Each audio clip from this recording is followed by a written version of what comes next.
धुळ्याच्या जागेचं तुम्हाला विशेष सांगतो.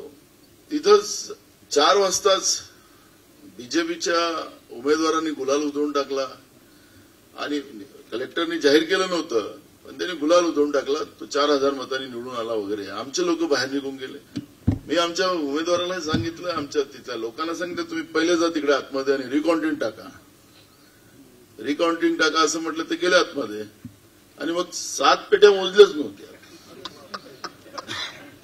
7 पेट्या मोजल्याच नव्हत्या. मग त्या मोजल्यात.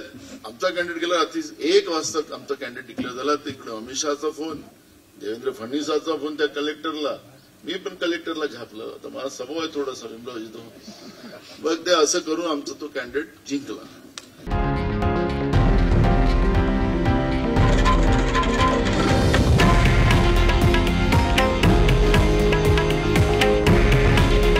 हे आहे देशातील नंबर 1 न्यूज नेटवर्क आणि आपण पाहत आहात TV9 मराठी. काळजी तुमची, हित महाराष्ट्राचं.